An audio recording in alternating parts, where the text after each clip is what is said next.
Hello, welcome back to Blender LIVENODING. In this video, we're gonna take a look at the creation of this letters aerobic using animation nodes in Blender. So you can see here, Suzanne is doing some kind of aerobic movement, and then all the text, all the letters kind of following Suzanne, but there's like a slight delay for each letters. And there's a couple of things like randomizations of the letter alphabet. This letter B is the master, but everything else is actually I'm using action nodes in animation nodes. So this is gonna be kind of interesting. So let's get started from scratch really quick. I'll have Suzanne. I'm just gonna use low resolution Suzanne. I'm gonna save it real quick. So this is a Letter Aerobic 001. So we need to have some kind of animations that that's going to be an actions, and the action is going to be duplicated into all kind of different letters. So Suzanne, we need to make a quick animations, and for that I will just use like the mouse motion capture. So I'm gonna switch to the front orthographic, and Suzanne's gonna jump to the left and to the right. I think that should be enough. Let's make it 500 frames, but I'm not gonna do too long. So I'm turning on this automatic keyframe, and let's just Alt A, and then while this guy is being selected, so I can grab it and move it around. So Suzanne's doing this aerobic movement, and let's just stop it. So there you go, that's a motion capture. Turn off auto key. I should be just doing it one time actually. Jump to the left, jump to the right, and delete. Gonna delete the rest. I'm gonna switch to animations and delete the one that we don't need. So you can see the gap there. Select, delete. So cool.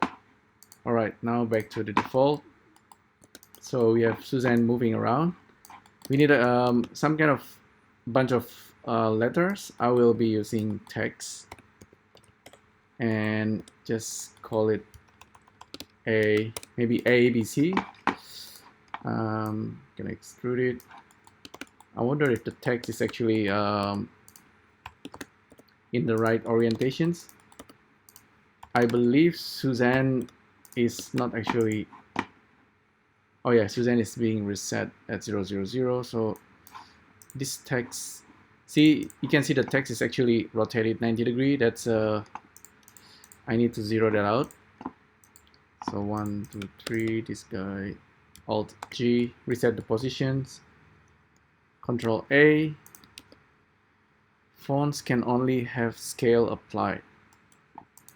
All right, that's not very good. Maybe we can reset the text using the its delta. So let's do that real quick. So that should be 0. I'm gonna put the rotations into the delta.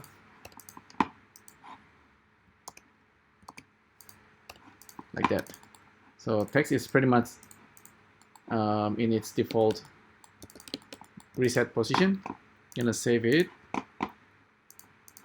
Now let's jump into animation nodes real quick. So with animation nodes version 2.0, I think you will find a couple of action nodes. So there's a bunch of them, and the one that we're gonna use is when you have a lot of nodes, you don't know where to start, but you can use the one that's actually doing the output and the input. So let's grab this object action output. So that's a good start. And let's also get action from object. If you kind of not familiar with Blender actions, you can check the documentary. The documentations. And action is basically like a group of animation F curve And it can be as simple as, like normal motions, but it can also be really complex. And when actions involve, sometimes you also have like armatures and all kind of stuff. But in general, the most basic animations will involve location, rotations, and scale. And action can contain all of these transformations, animations, and just bundle it into a single actions. So Suzanne has animation, right?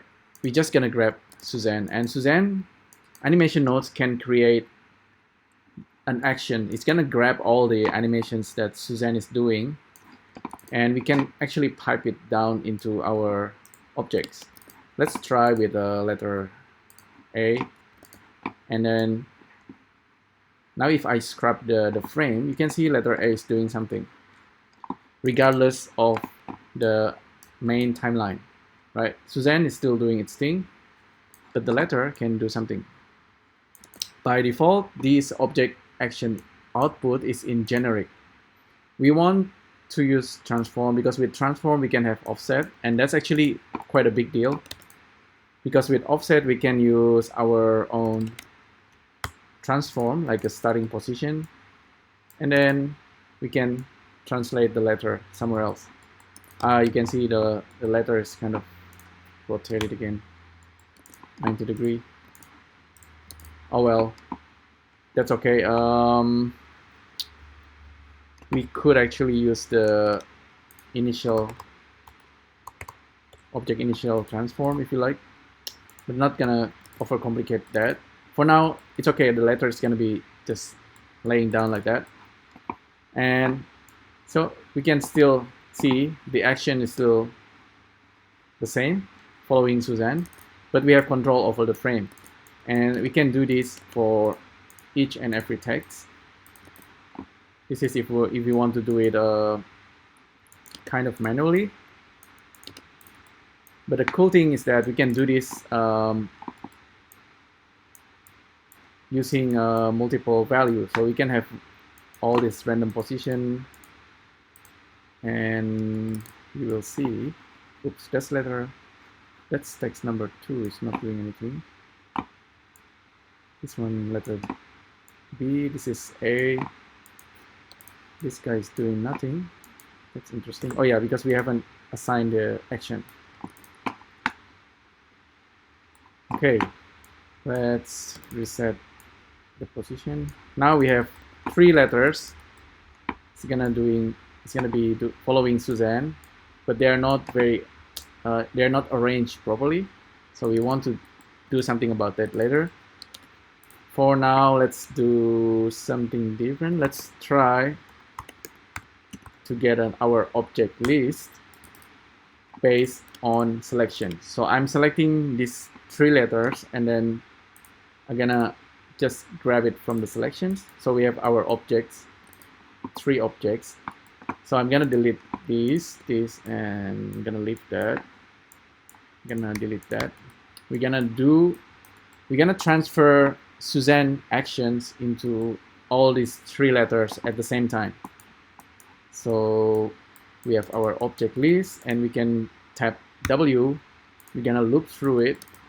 I'm gonna put this guy over there, and we're gonna have a frame, plug in the frame, and so hopefully we can do this to all our objects at the same time. So now, yeah, indeed, the text is doing something, and there's this offset. For the offset value, we want each each individual letter to have each starting position, so they are not at the same position. Of course, you can't do that in real world. Each individual need to have its own space. So random, we can use random position or distribute matrices. Let's use a line, linear line, and then plug it into the offset. That's need to be outside. Okay, matrix list. So this is gonna be the starting positions. Plug this into this guy. So now you can see starting to get somewhere. Let's actually do a matrix deform or transform matrix. We kind of want to offset it a little bit. So let's do that. Offset it in the z-axis. Now they are floating. We don't want that. Y-axis. Okay. Now it's actually they're in the right position. We can arrange them a little bit better. And okay, so we managed to assign the actions of Suzanne into the letters. Now the next thing we can do is to just delay the time. And the delay can be any value. It can be just random number. Yep. Get the seed from the index. Plug this into the delay. Now the text has slight variations. Yeah, it's still following Suzanne. Like I said, this is like a letter aerobic, but this is a little bit more natural now. Let me think. This can be better if the text kind of doing it's the animations, kind of repeating the animations without Suzanne having to teach them over and over. So just repeat the time. Now the text, Suzanne's giving an example of an actions, and the letter will continue doing its own actions over and over. So that's basically the basic of animation nodes actions. There's a lot of other nodes dealing with actions. This is actually kind of new for me too. You can overlay chain reactions. This is kind of interesting. But anyhow, this is the basic. Hopefully you find this useful. Let me know what you think, and I'll see you next time. Thank you. Bye.